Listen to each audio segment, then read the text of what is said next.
Folks, I have got a good one for you today. I've got a few little stories here, some bits of information, what I would call news, but I've also got a rabbit hole that I went down a long time ago about Mena, Arkansas. It ties into several things that are coming together with this transparency about Epstein and Clinton and several other people. You'd think they were having these parties with these children and everything on these islands, and there was no consumption of illicit substances. I guarantee you this is going to tie to it eventually, due to just some things that I heard today on the Benny Show from one of his very reputable guests. But before I get into all that and go down that rabbit hole with you today, most of this will tie in together. Let's just first get this out in the open. Trump has got the DOJ to agree to give $5 million settlement to Ashley Babbitt's family in reparation for the wrongful death, for her getting murdered by that Michael Byrd crazy cop that needs to be in jail. Now, that's enough about that. I don't want to get into that too much. This is really a sad story, what's happened, but I am glad to see that they are giving the family at least some kind of relief of some kind. Financial doesn't fix everything, but it does help a little bit. Maybe they can set up a memorial or something for Ashley now. All right, folks, let's go ahead and get into some other things. I've got several things that tie in together involving drug drops and the Clintons, Epstein. It's all starting to come together, folks. I'm sure I'm not the first one to figure this out, but let's go down this road together. Now, first off, Caroline Leavitt was asked a really, really long-winded question about Epstein killing himself after Dan Bongino and Kash Patel come on an interview on Fox just the other day and said, oh no, Epstein did kill himself, and almost nobody believes that. It's probably because the evidence got cleaned up and there is no evidence to prove otherwise, so therefore they can't be, as officials of the government, they can't be out there just spouting conspiracies. There's no proof of it. Technically, we know it's true.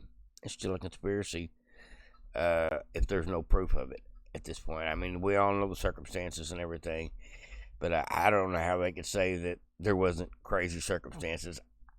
I believe, just like a picture, Jeffrey Epstein, or just like a picture and Jeffrey Epstein, they can't hang themselves. I don't believe they did hang themselves. I don't believe that Jeffrey Epstein was going to be allowed to live to talk, and that was the inevitable answer. Now, the camera's off and all this, that, and the other. Not coincidence. There are no coincidences when it comes to things like that, just my honest opinion. But in the meantime, maybe because there is no physical evidence left of the suicide, maybe that's the story they have to go with. Because they can't sit out here just saying, I believe, and have no active evidence. That means their own agency probably destroyed evidence. And we haven't heard that from them two yet too much. But the fact of the matter is, I'm sure a lot of things were destroyed evidence-wise to prevent stuff like this from coming out. Now listen to this great question this reporter asked Miss Leavitt. Another question for you is, so over the weekend, President Trump posted Truth Social a video highlighting what most people call the Clinton body count, which is the strange number of suicides that seem to happen in Clinton circles. I have a headline here from the Washington Post that said, Trump peddles false conspiracy theories tying the Clintons to several deaths. So I just wanted to highlight real quick, this wasn't in Trump's video, but this is from the Arkansas Times, and it's the death of Mark Middleton, who was a former Clinton White House aide, who was found dead on a Clinton Foundation property. And I'll just quote from the Arkansas Times. Middleton apparently shot himself in the chest with a shotgun and also hung himself from a tree with an extension cord. So I have no idea how somebody commits suicide that way, but if the Washington Post is here, maybe you can enlighten us as to how that was actually a suicide. So anyways, that's just a lead into my question about the most famous Clinton-related suicide, which is that of Jeffrey Epstein. There's still a lot of questions around that case. You've released phase 1 of the Epstein files. What was missing from that is any connection to his ties to intelligence agencies, and that's really the whole story, that not just trafficking young girls, but doing it on behalf of intelligence agencies, and even potentially as part of a blackmail ring with potential ties to the Israeli government. Mm-hmm. So, for phase 2, when can we expect it? Will it have information pertaining to those aspects of the Epstein case? I know the Attorney General has committed to releasing those files. I would defer you to the Department of Justice on her timeline, but when she has made a promise in the past, she has kept it. And She said, I don't have those answers. If they decide to give those answers, we'll let you know. Yeah, that's a great question, Guy. And I like the way he put that out there. He's like, now that we all know this, are y'all going to continue to deny it? That's what it's coming down to, folks. I'm glad he asked that question. Maybe they should ask that question every day and see if we can get the answer to that question at one point. Now, here's the video they were referring to. Trump reposted this yesterday. And this video, to me, I believe a lot of the people that had a weird death surrounded by the Clintons, people that were surrounding themselves around the Clintons, a lot of this happened in Mena, Arkansas, or around Mena, Arkansas, and there's a backstory to that if you give me just a few minutes. F. Kennedy Jr., he was declared the front-runner for the New York Senate seat back in 1999. Days later, his plane crashed into the Atlantic Ocean, and his rival, Hillary Clinton, was elected senator.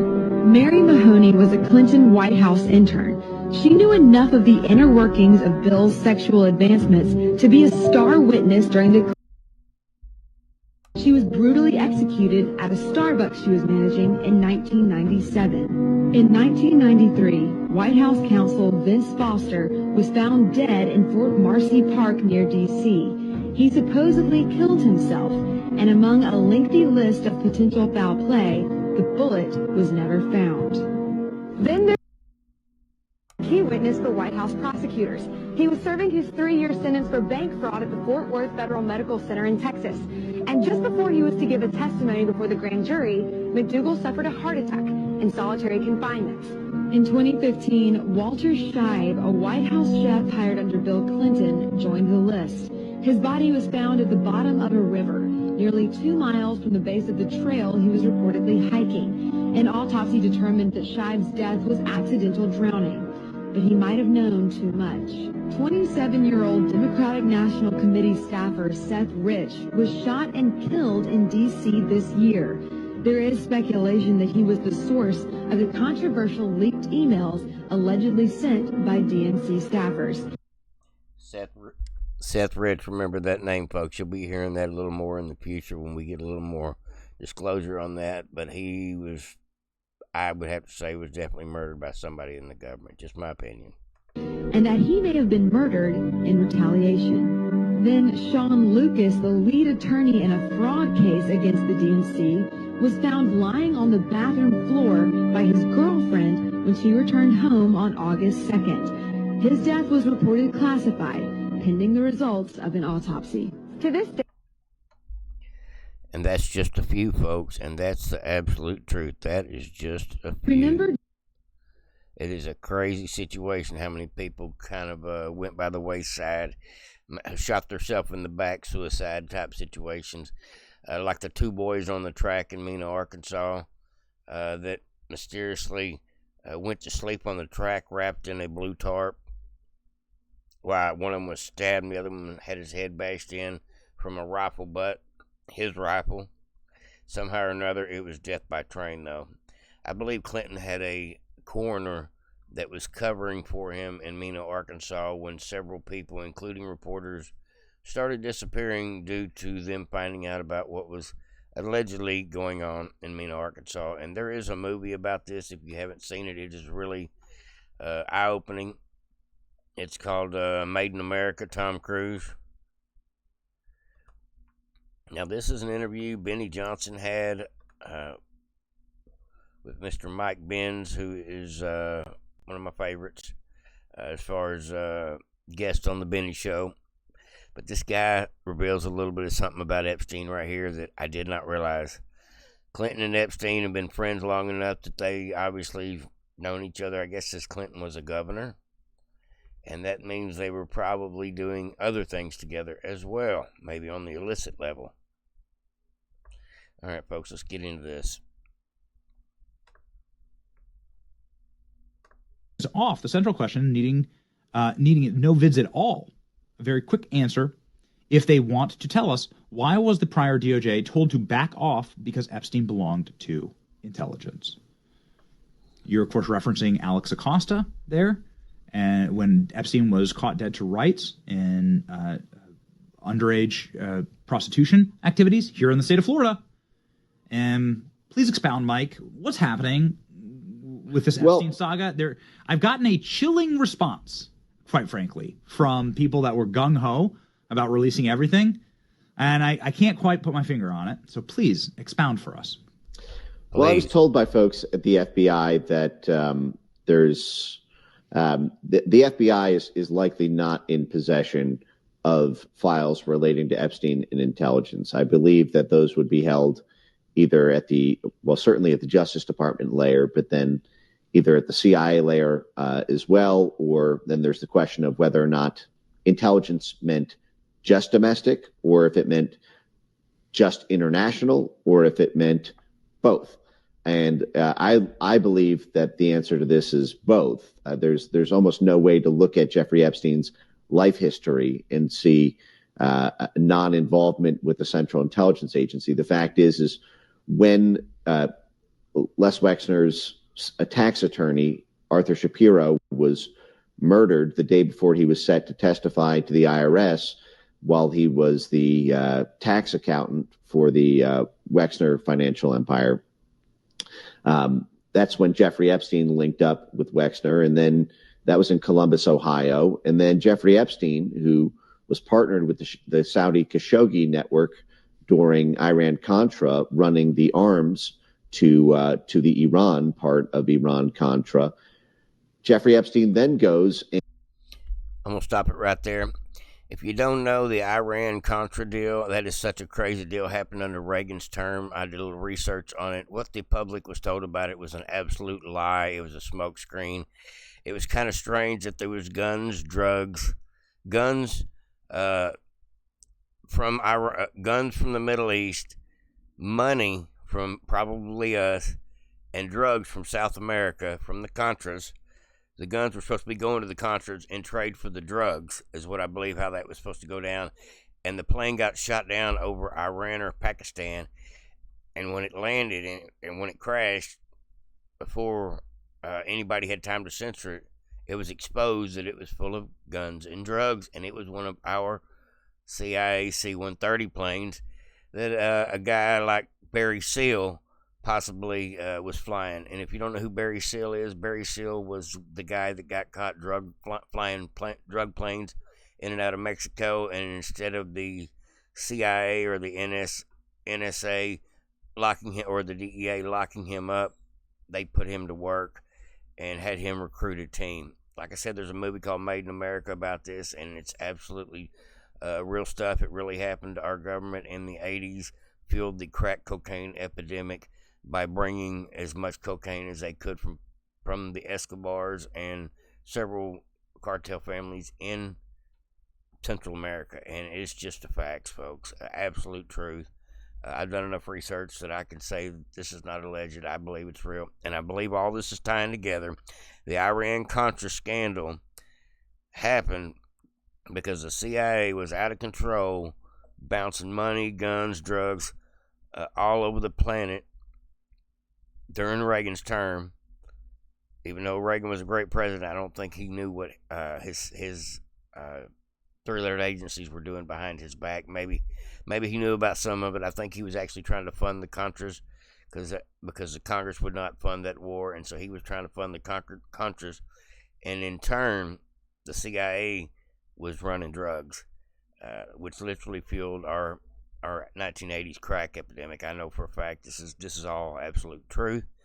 We'll listen to a little more though, but Epstein is involved in this as well. Obviously, if he's running guns to the Contras, and Barry Seal and his team of pilots were running guns and drugs to the very same people in the state where it all was the headquarters of this, Mena, Arkansas, governor of Arkansas at the time, Bill Clinton.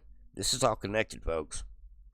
and negotiates the transfer of Southern Air Transport, the CIA proprietary network during Iran-Contra, running the arms to the Iran part of Iran-Contra.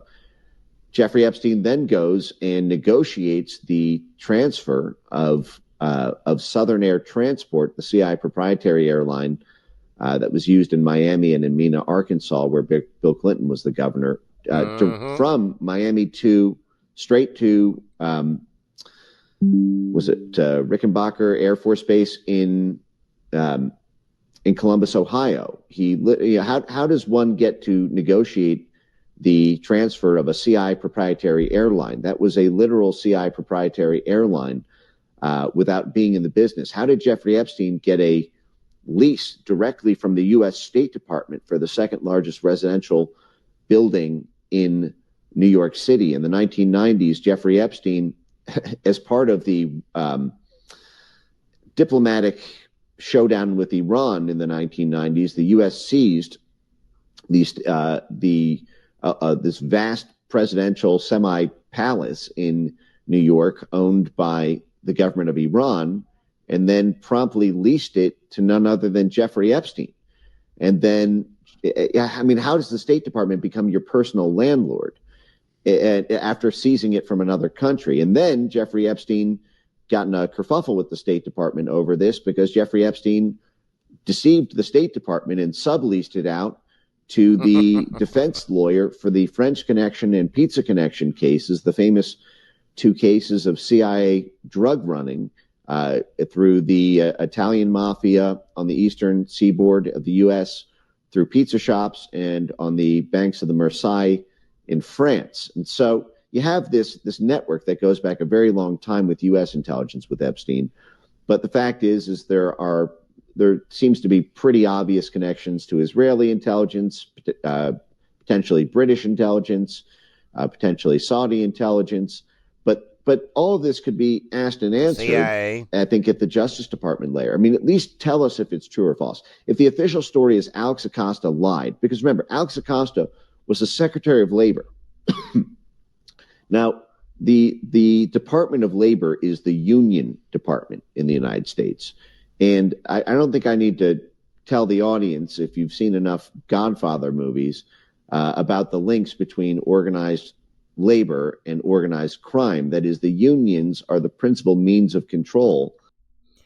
We're going to get off that. He's going on to another direction. But Mena, Arkansas, Bill Clinton, Jeffrey Epstein, the drugs, the CIA, Epstein obviously being enough of an asset that he is allowed to have a residence that was taken from from a diplomat, an Iranian diplomat, given to our State Department, I guess rented, bought, or given to Jeffrey Epstein. This is crazy, folks. Jeffrey Epstein, obviously, he may have started out as a CIA guy and evolved into this pedo creep. Who knows how this actually all started? But there's a lot more of this story than they're ever going to tell us. That's what I know for a fact. Now, folks, I'm going to show you there's a 4-part story here on YouTube. If you just type in Mena, Arkansas conspiracies, Boys on the Tracks. This is a true story about 2 boys that were murdered over watching the plane drops that were happening in Mena, Arkansas in the middle of the night. I started to tell you a little bit about it in the beginning. We won't get into this. It's a really sad, tragic story, but there's actually a lot of reporters that tried to report on it and caught a lot of flack from the local sheriffs, and come to find out a lot of this activity that was going on in Mena, Arkansas in the middle of the night was controlled by all your local police. Yeah, there's actually a 4-part series. If you go here, now here is the book right here. It's called American Made, and Sean Ryan has had several guests on his show. Where I learned about this was a guy named Joey Diaz on Joe Rogan's podcast years ago. I guess about 10 years ago, and I went down this rabbit hole. And there is a lot of people that have talked about Barry Seal, who is this guy right here. I don't know if you've ever seen this guy before or not. This is Barry Seal, the real Barry Seal, and Bill Clinton. They've been friends a long time. That was a young Bill. That tells a story right there. But Lex Friedman had this on.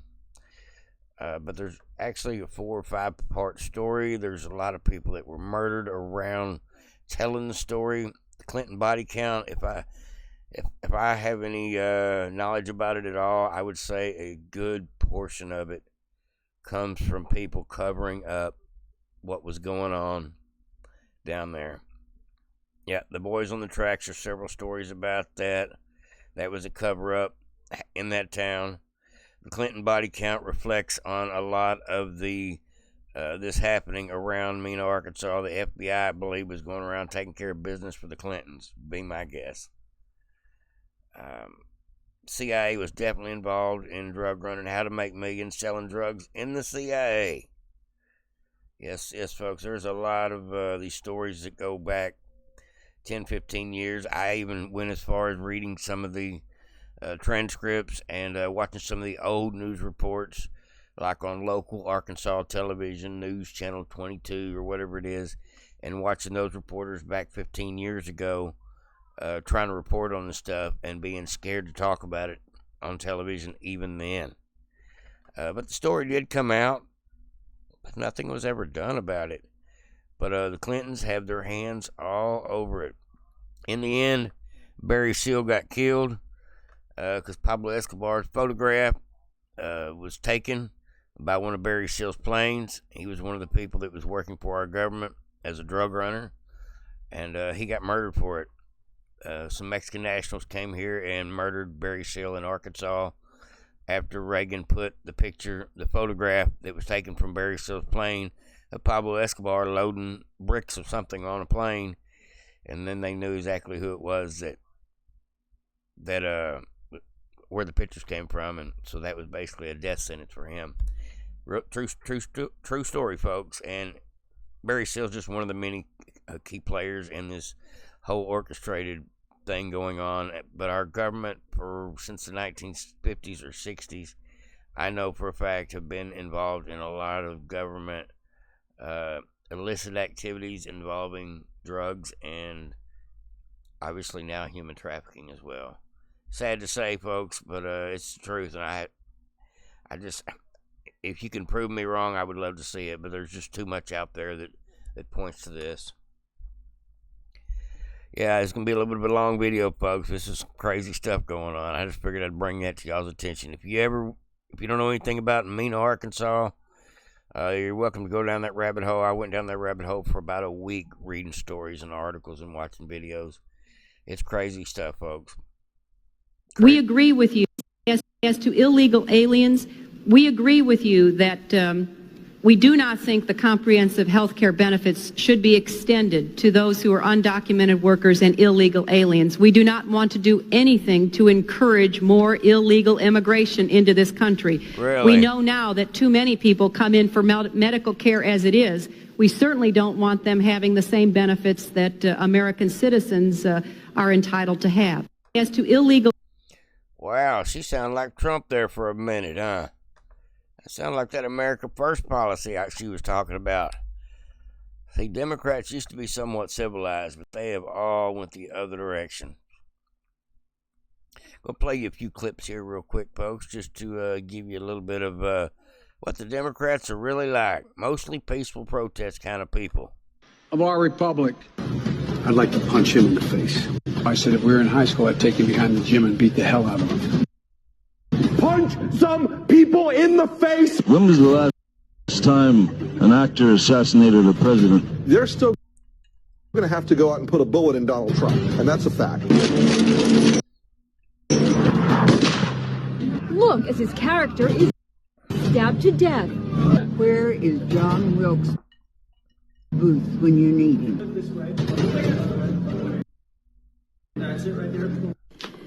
I just don't even know why there aren't uprisings all over the country. Maybe there will be. People need to start taking to the streets. This is a dictator. You know, there needs to be unrest in the streets for as long as there's unrest in our lives. Enemies of the state. Show me where It says that protests are supposed to be polite and peaceful.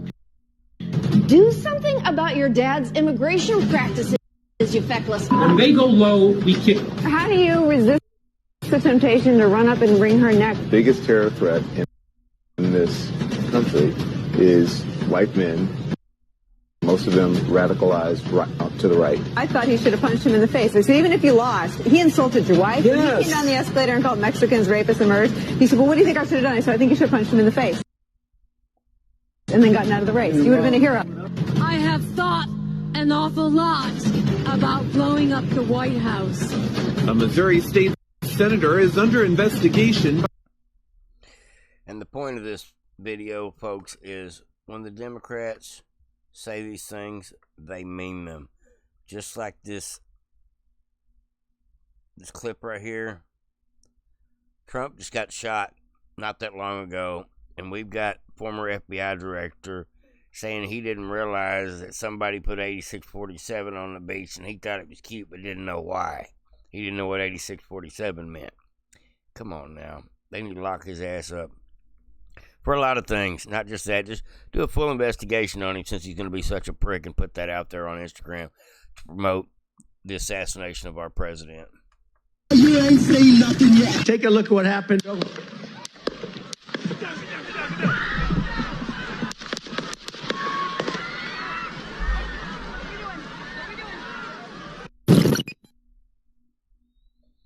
Yeah, 8647 doesn't mean nothing, huh? I say we're way past time to be tolerant with these Democrats that think promoting violence is okay. We need to make examples of them. Terroristic threat is a crime. I know it is. And when you threaten to kill the president, wouldn't that fall under terroristic threat? Got a couple more great clips here for you today, folks. Now here, Bernie Sanders admits he got cheated, admits the Democrat Party is a piece of crap, and they're the real party of oligarchs. Now this here is a lefty. I forget this guy's name. He's a comedian. He's a lefty. But he's interviewing Bernie Sanders, and I thought this was actually a pretty good clip. Here we go. Even crazy Bernie knows what happened.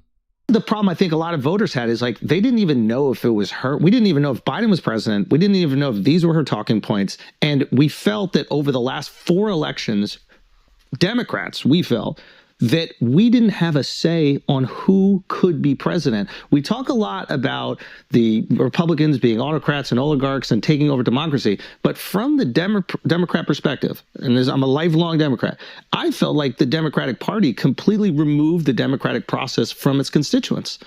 And I think they need to have some accountability of that. No argument here. I donated for you. I mean, I wanted you to, like, 2016. I was like, this is going to happen. This guy's going to do it. And it felt like they stole it from me. And I'll be honest, it broke my heart when you supported them. Could we not also say, if ostensibly there hasn't been a fair primary for the Democrats since 2008, are they not also a threat to democracy? Yes. We often hear. Fair enough. That is. Yeah, I'm not going to argue with that point. Bernie just admitted the Democrats are a threat to democracy. He can't argue about it. He can't. What can you do when you're in a room with 4 guys that know the history of what happened? Bernie did get robbed out of his opportunity to run. He was doing better than Hillary, and they pushed him out. The DNC shit all over him because Hillary wanted that. Yeah, he can't say nothing good about his party either, especially with that kind of question. Well, truth is the truth. Glad he admitted it.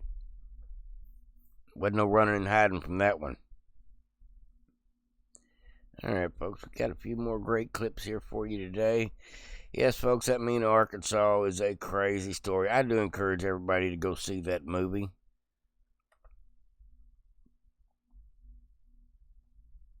I think it's called Made in America with Tom Cruise.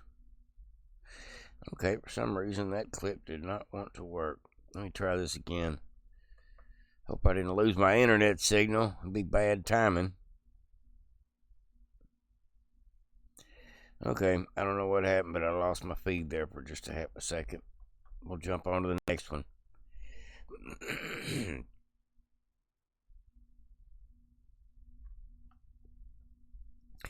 James Comey act like he didn't know what he was doing. Listen to this crap, folks. This was the plan all along. 47, 86, 47, 86, 47, 86, 47.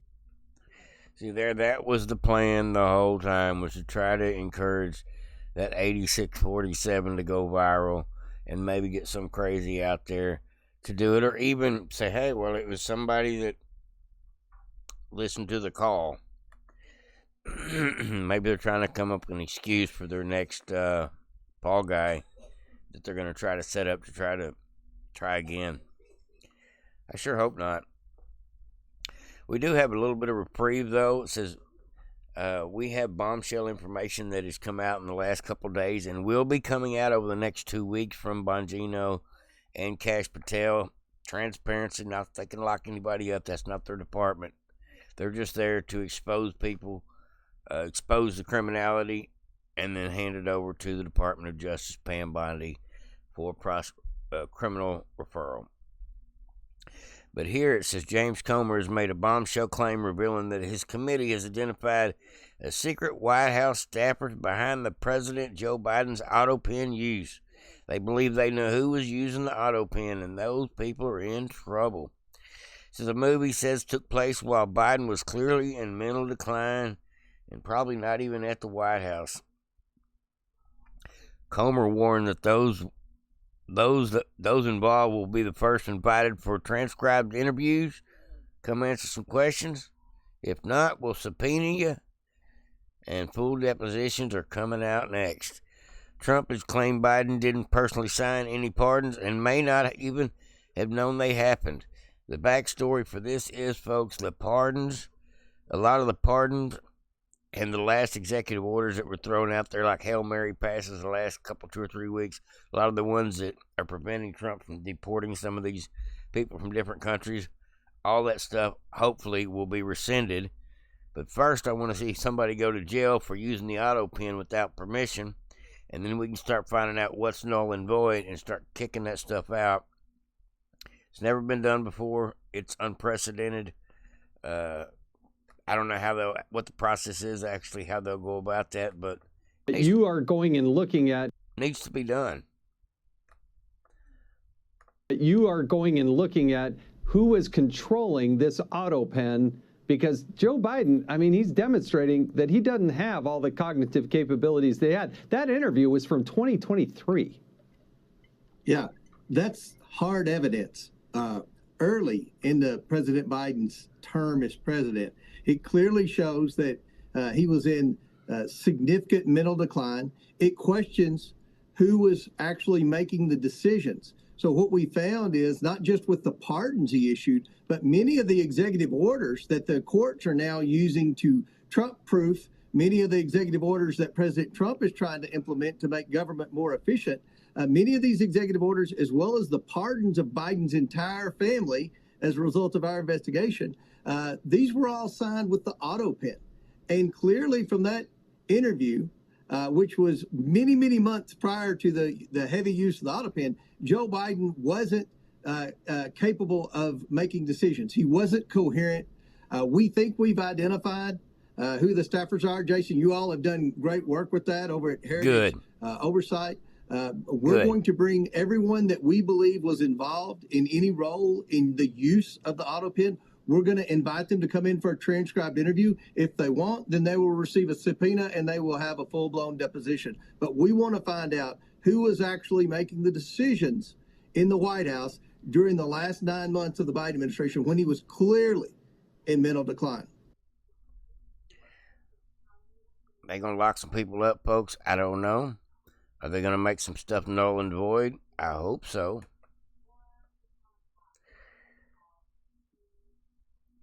Well, this is one of the things that Bongino did say the other day when him and Kash Patel were doing their Fox interview. They said that they have the truth about the pipe bomber, and it's all coming out soon. Meaning they probably know who it is, and he's going to be arrested. In theory, it is from what we've been led to believe, it is probably a government employee that dropped the bombs, set the bombs down, that never went off. I think they were like a plan B. But Maria Bartiromo went in hard on both of them, tried to get them to actually say, come on now, when are we really going to get the evidence? When are people really going to go to jail? And they did what they've been doing. It's coming, it's coming, it's coming.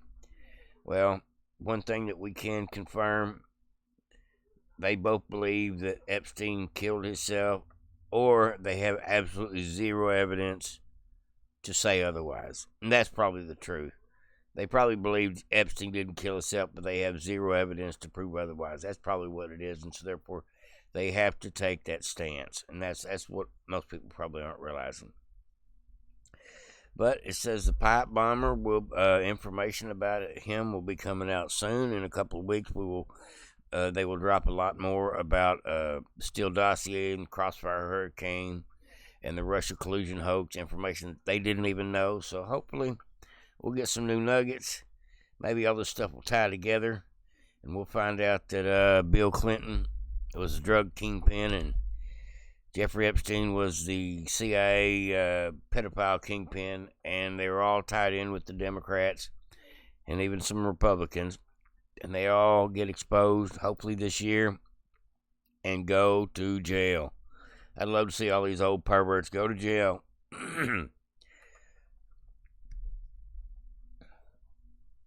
God says vengeance is mine, but I would definitely love to see justice be served on all these creeps. Now, I heard today that President Trump is declaring June no longer Pride Month. It'll just be called June. I've seen several clips about it. This is a parody clip, so take it at that. But I've seen so many memes about it, that's what made me curious, was it real or not? My fellow Americans, it is with great pleasure that I am announcing that Pride Month is canceled. Pride is a sin, and we will no longer participate in deliberate moral inversions. Instead, June will be known as Confidence Month, or maybe just June. Who knows? In either case, it'll be a time for us to celebrate legitimate achievements worthy of reflection. I hate to break it to some people, but putting a wiener in a butt shouldn't be on anyone's highlight reel. Very unhygienic. Love is love. That's what they say. However, poop is poop, folks. Poop is poop. My fellow Americans, it is with great pleasure. It's a deep fake, folks. But I have seen some memes today that made me think this was true. So I'm guessing Trump did say something about Pride Month will no longer be Pride Month. Yes, folks. Here it is. Here it says. Robin says, next month is Pride Month. Batman smacks him in the mouth, says, next month is June. Alright, folks, that's what I got for you today. Hopefully everybody enjoyed. Sorry the video was